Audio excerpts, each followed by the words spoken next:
Hello guys, आप सभी का कुमार विष्णु क्लासेज चैनल में हार्दिक स्वागत है। आज हम लोग जो है प्राचीन भारतीय इतिहास के महाजनपद काल की बात करेंगे। इंग्लिश में महाजनपदाज एज कहते हैं। अभी तक देखिए हम लोग 4 अध्यायों की चर्चा किए थे। 4 अध्याय हमारे कंप्लीट हो चुके हैं। 4 अध्यायों में पहला जो है स्टोन एज पाषाण काल, दूसरा भारतीय ताम्र पाषाणिक संस्कृति इंडियन कैल्कोलिथिक कल्चर, तीसरा सिंधु घाटी सभ्यता, तीसरा हमारा जो है वो सिंधु घाटी सभ्यता था, इंडस वैली सिविलाइजेशन, और चौथा जो है वैदिक सभ्यता, वैदिक कल्चर या वैदिक सिविलाइजेशन की बात जो है हमने की थी। तो आज देखिए हम लोग जो है अब आगे बढ़ेंगे और महाजनपद काल की बात करेंगे। महाजनपद काल। तो देखिए सबसे पहले हम ये समझें महाजनपद है क्या। तो हम लोग जब वैदिक काल पढ़ रहे थे तो वैदिक काल में उत्तर वैदिक काल में वैदिक काल को 2 भागों में बांटा गया था, पूर्व वैदिक काल, उत्तर वैदिक काल। तो उत्तर वैदिक काल में जन शब्द सुने होंगे, जन। तो लोहे की देखिए खोज हुई थी वैदिक काल में।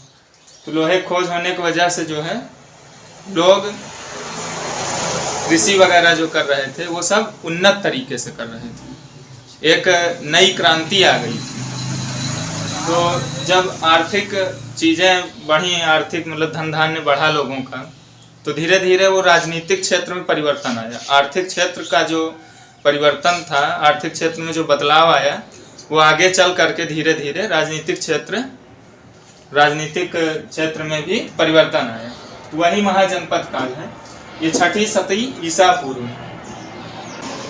कब की बात है? 6ठी सदी ईसा पूर्व। तो 6ठी सदी ईसा पूर्व में महाजनपद का जो है विकास हुआ।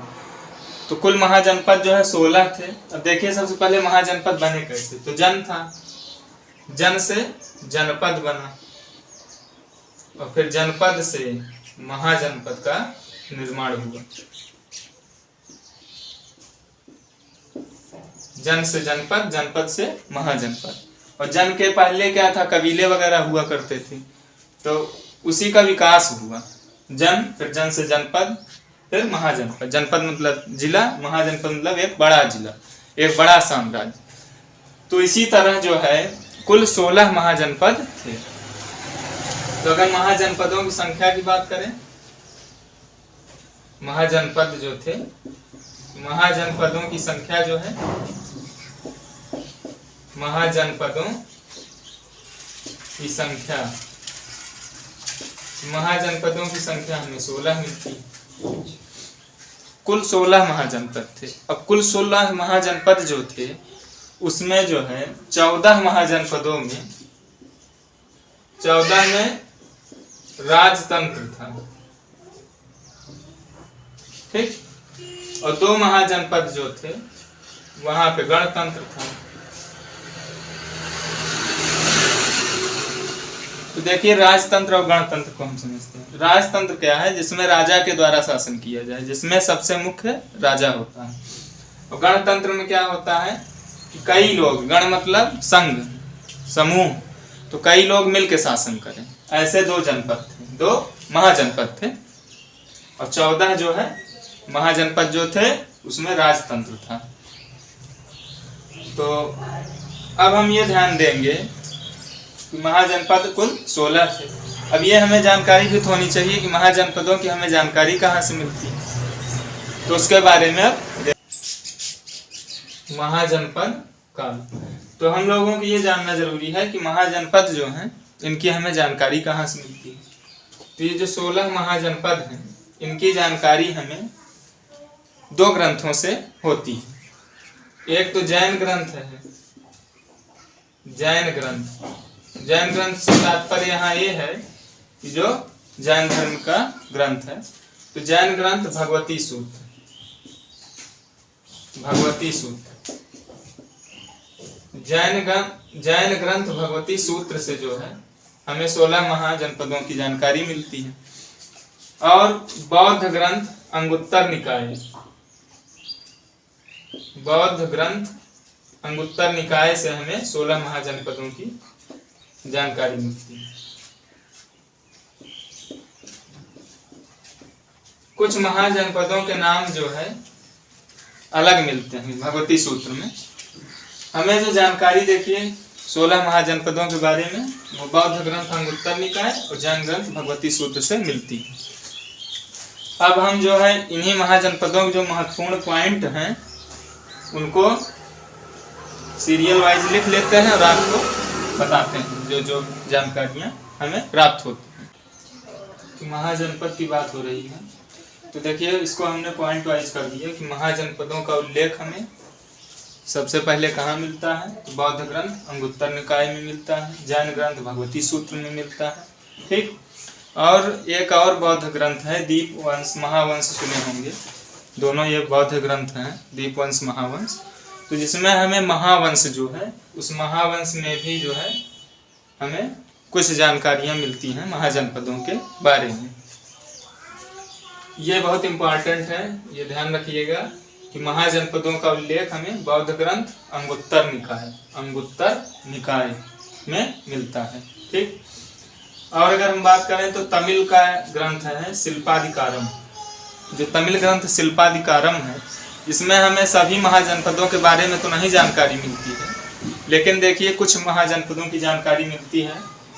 मगध, वत्स, अवंती, इनकी जानकारी हमें तमिल ग्रंथ शिल्पाधिकारम में मिलती है। अगर हम बात करें कि जनपद से महाजनपद बने तो 6ठी शती ईसा पूर्व 6ठी शताब्दी में उत्तर वैदिक काल के जो जनपद थे उनका विकास हुआ और वो महाजनपद बने।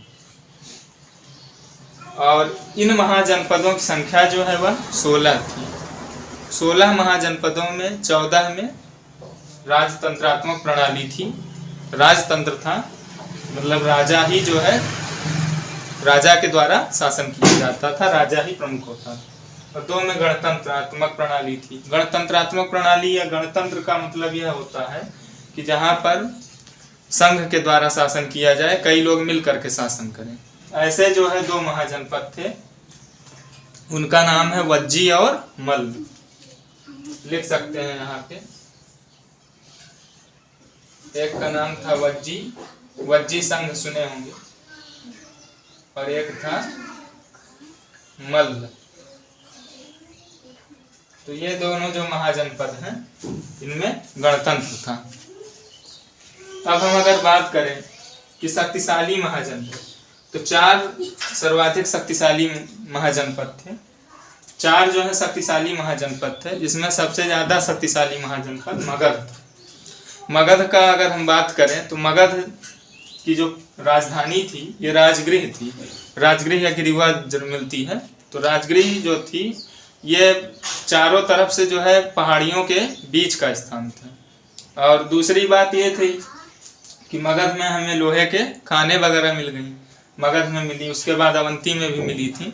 तो मगध में जो लोहे के खाने थे उससे जो है एक क्रांति आ गई। लोहा जो है मनुष्य की बहुत महत्वपूर्ण आवश्यकता है। आज भी अगर देखा जाए तो देखिए लोहे का ही जो है ज्यादातर उपयोग होता है। तो 4 जो है शक्तिशाली महाजनपद थे, जिसमें सबसे शक्तिशाली मगध था, वत्स, कौशल, अवंती। ठीक, ये सभी महाजनपद शक्तिशाली महाजनपद थे। अब हम जो 16 महाजनपद हैं सभी के बारे में जानेंगे। काशी, कौशल, मगध, अवंती, कुरु, ये सब जो भी हैं इन सभी के बारे में अब हम लोग जानेंगे। गृह या गिरि व्रज, ये थी मगध की राजधानी। और दूसरे महाजनपद की बात करें, चंपा, वो चंपा राजधानी है, अंग महाजनपद। दूसरा महाजनपद जैसे अंग है, अंग की राजधानी चंपा थी।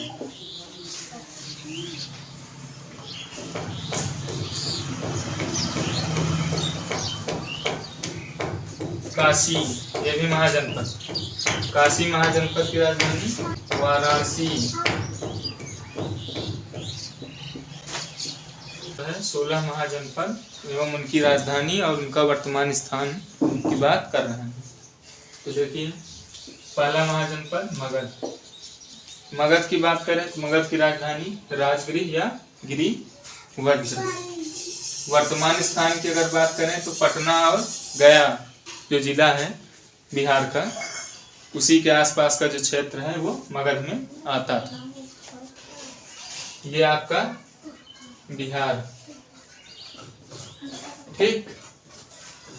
अंग की बात करें, दूसरा महाजनपद अंग। तो अंग महाजनपद की राजधानी चंपा थी और इसका वर्तमान स्थान तो भागलपुर एवं मुंगेर जिला जो है ये भी बिहार का है। भागलपुर एवं मुंगेर जिला। ठीक। आगे अगर हम आते हैं तीसरे महाजनपद काशी की बात करते हैं, तो काशी की राजधानी वाराणसी। वर्तमान स्थान में वाराणसी के आसपास का क्षेत्र। वाराणसी जो है वाराणसी नदी के तट पर है। ठीक। मगध की राजधानी राजगृह या गिरिवज्र, अंग की चंपा, काशी की वाराणसी। चौथा महाजनपद कौशल। कौशल महाजनपद की बात करें तो इसकी राजधानी हमें श्रावस्ती मिलती है और बुद्ध के समय ये जब दो भागों में बट गया तो श्रावस्ती और राजधानी दूसरी साकेत बन गई। साकेत का ही जो दूसरा नाम अयोध्या है। ठीक। तो कौशल जो है इसका वर्तमान स्थान फैजाबाद मंडल, जो वर्तमान अवध प्रांत है, फैजाबाद मंडल वगैरह का जो एरिया है वो कौशल महाजनपद में आता है। पांचवा महाजनपद चेदी। चेदी महाजनपद की राजधानी जो है सोत्थिमती या इसी का शक्तिमती मिलता है। शक्तिमती के नाम से महाभारत में मिलता है इसका नाम, जो कि बुंदेलखंड जो वर्तमान अगर स्थान की बात करें तो ये बुंदेलखंड में स्थित था। और 6 दिन नरेश शिशुपाल काफी प्रसिद्ध है महाभारत में, जिसका वध श्री कृष्ण ने किया था। आप सभी देखे होंगे, जानते भी होंगे। कुरु। छठा महाजनपद कुरु। कुरु की राजधानी इंद्रप्रस्थ, जिसको वर्तमान में अगर वर्तमान एरिया की बात करें तो मेरठ, दिल्ली व थानेश्वर। मेरठ यूपी में पड़ता है, दिल्ली राजधानी ही है, थानेश्वर जो है ये हरियाणा में है।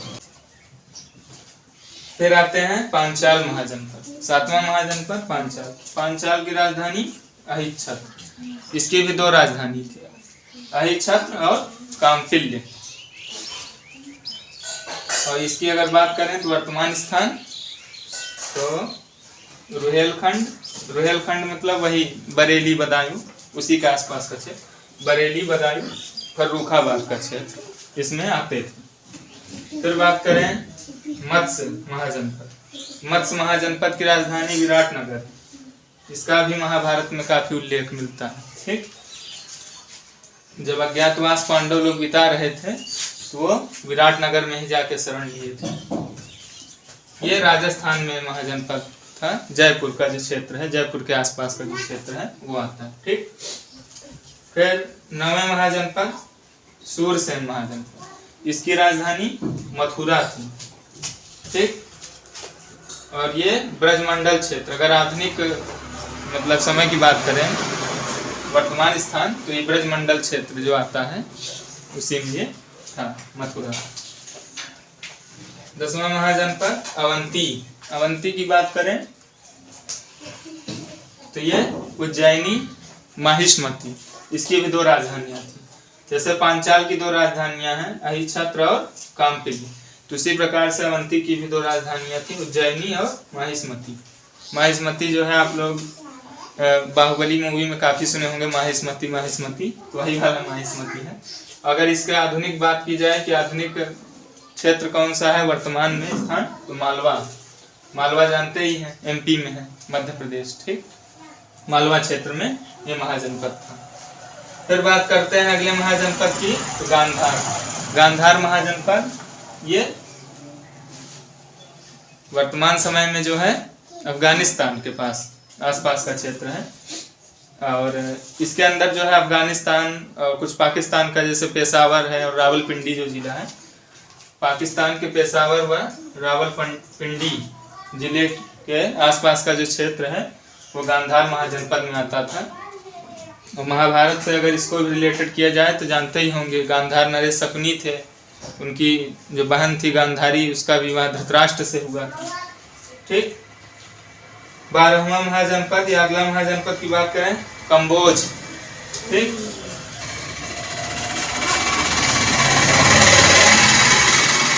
कंबोज की राजधानी जो है राजपुर अथवा हाटक। कंबोज की जो राजधानी थी राजपुर अथवा हाटक जो है हमें मिलता है। ये जो है दक्षिण पश्चिमी कश्मीर और कुछ अफगानिस्तान का एरिया वगैरह जो था मिला था। और ये गांधार का पड़ोसी राज्य था। जो गांधार महाजनपद है इसी का ये पड़ोसी था कंबोज। ठीक। अस्मक की बात करें, 13वां महाजनपद अस्मक। तो अस्मक की हम बात करें तो इसकी राजधानी कोटन थी और ये वर्तमान स्थान तो गोदावरी नदी के तट पर कह सकते हैं और आंध्र प्रदेश में था। ये अस्मक जो है वर्तमान स्थान इसका गोदावरी नदी के तट पर आंध्र प्रदेश में। और एक बात ध्यान रखेंगे, अस्मक जो है दक्षिण भारत का एकमात्र महाजनपद है। और गांधार और कंबोज ये जो दो महाजनपद हैं ये अभी वर्तमान जो भारत है उसमें नहीं आते हैं। ठीक। मतलब कि ये जो है गांधार और कंबोज जो है पाकिस्तान और अफगानिस्तान वाला जो एरिया था उसमें लगभग पढ़ते हैं, उस उधर तरफ पढ़ते हैं। अब देखिए कुल 13 है, अभी हम लोगों ने कुल तो 16 थे तो अभी 13 की बात हुई, 3 बचे हैं। 3 जो बचे हैं उसमें अगर हम बात करें तो देखिए वो 3 कौन कौन से बचे हैं। एक तो हम वाराणसी के बगल में जो मतलब अपने महाजनपद की बात किया जाए, वत्स महाजनपद, इसको छोड़ दिए, इसकी राजधानी कौशाम्बी थी। ठीक। और राजधानी कौशाम्बी थी और एरिया जो है इलाहाबाद कौशाम्बी यही सब जो है एरिया इसका रहा होगा। ठीक। वत्स जो 2 गणतंत्र थे, 2 ऐसे महाजनपद थे जहाँ पे गणतंत्र था, तो उन 2 महाजनपदों को हमने छोड़ा था। तो 13वां अस्मक, 14वां वत्स और 15वां जो है हमारा मल्ल, 16वां वज्जी। ठीक। ये हमारे कुल 16 महाजनपद हो गए। अब हम जो है मल्ल और वज्जी की भी राजधानी और वर्तमान स्थान के बारे में देखिए। 14वां वत्स महाजनपद। तो वत्स महाजनपद इसकी राजधानी कौशाम्बी थी। ये वर्तमान समय में अगर इसके क्षेत्र की बात करें कि अभी के समय में इसका क्या क्षेत्र है तो प्रयागराज व बांदा जिला। तो प्रयागराज और बांदा जिला और कौशाम्बी राजधानी थी ही, तो इसी के आसपास का जो क्षेत्र है उसे मिला करके वत्स महाजनपद बनता था। ठीक। उस समय वज्जी, 15वां वज्जी। तो वज्जी को जो है वज्जी संघ भी कहते हैं। क्यों? क्योंकि ये 8 राज्यों का एक संघ था, 8 राज्यों का ये संघ था वज्जी। वज्जी की राजधानी वैशाली। और अगर बात करें कि ये कहाँ पे स्थित था तो जो आधुनिक बिहार है वहाँ का जो मुजफ्फरपुर एवं दरभंगा जो जिला है उसी के आसपास का ये सब जो है क्षेत्र इसमें सम्मिलित था। और जो मिथिला क्षेत्र था उस समय तो वो सब जो है इसी के अंतर्गत आता था। मुजफ्फरपुर जो है इसका एक फल बहुत पसंद है, किसी को पता होगा तो बताइएगा कमेंट बॉक्स में। तो वैसे चलिए मैं बता दे रहा हूँ, मुजफ्फरपुर का जो है लीची काफ़ी फेमस है, लीची। मल्ल की बात करें तो मल्ल महाजनपद जो है ये इसकी राजधानी कुशावती थी। और ये है कहाँ पे तो उत्तर प्रदेश का जो देवरिया स्थान है, देवरिया बलिया ये सब जो क्षेत्र पड़ता है उधर ये महाजनपद स्थित था। ये जो है ये भी जो है संघ था, समूह था। तो ये 9 कुलों का समूह था मल्ल जो है। तो वज्जी जो है 8 राज्यों का संघ था। और ये वज्जी जो है काफ़ी शक्तिशाली था। इसको जो है अगर आगे हम लोग जब पढ़ेंगे हर्यक वंश वगैरह तो उसमें जानेंगे। वज्जी को जो है हर्यक वंश में पहला शासक बिंबिसार हुआ, दूसरा अजातशत्रु। तो अजातशत्रु ने अपने मंत्री वत्स्यकार की सहायता से वज्जी संघ को अपने साम्राज्य में मिला लिया था। तो आगे चल के हम लोग पूरा जानेंगे कि किस प्रकार से मगध का उत्कर्ष हुआ, मगध कैसे बढ़ा, क्योंकि इन सभी महाजनपदों में जो सबसे शक्तिशाली महाजनपद था वो मगध बना आने वाले समय में। तो कैसे बना, इन सभी के बारे में जानेंगे। आज जो है हम लोगों ने ये जाना कि जो 16 महाजनपद थे उनका नाम, उनकी राजधानियां एवं उनका जो है क्षेत्र जो है आधुनिक समय में कहाँ कहाँ पड़ता है। ठीक, अब आगे की क्लास में हम लोग यही चर्चा करेंगे मगध साम्राज्य का कैसे उत्कर्ष हुआ। एक जो है ट्रिक बता दे रहा हूँ, इसे आप लोग ध्यान रखिएगा।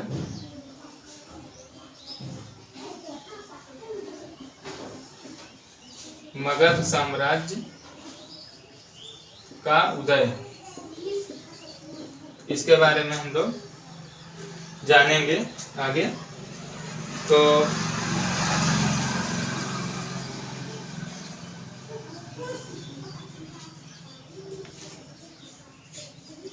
हसीन मशुक सा, ये एक मतलब याद करने के लिए है, जिससे हमें क्लियर रहेगा कि कौन सा वंश कब पड़ता है। अगर हम प्राचीन भारत पढ़ रहे हैं तो से हर्यक वंश, सी से शिशुनाग वंश, न से नंद वंश, म से मौर्य वंश, सु से शुंग वंश, क से कर्ण वंश और सा से सातवाहन वंश। तो इन सभी मतलब ये सब हम लोग सीरियल वाइज इन सभी के बारे में जानेंगे। तो मगध साम्राज्य का जो सबसे मतलब जो वंश जो है सबसे महत्वपूर्ण वंश जो माना जाता है, जहाँ से मगध का उत्कर्ष जो है स्टार्ट होता है, शुरुआत होता है, तो वो था हर्यक वंश। तो इसके बारे में जानेंगे। हर्यक वंश में 3 शासक हुए महत्वपूर्ण। सबसे पहला जो है हर्यक वंश में बिंबिसार, बिंबिसार के लड़के अजातशत्रु आए, अजातशत्रु के बाद उदयन आए। तो उदयन के बाद सबसे अंतिम शासक जो है हर्यक वंश का नागदशक को बोला जाता है। और अजातशत्रु के समय में प्रथम बौद्ध संगीति भी हुई थी राजगृह की सप्तपर्णी गुफा में। तो ये सभी चीज़ों के बारे में हम लोग आगे की क्लासों में चर्चा करेंगे। तो धन्यवाद, जय हिंद जय भारत। आज की क्लास यहीं पे समाप्त करते हैं, फिर मिलेंगे, बाय।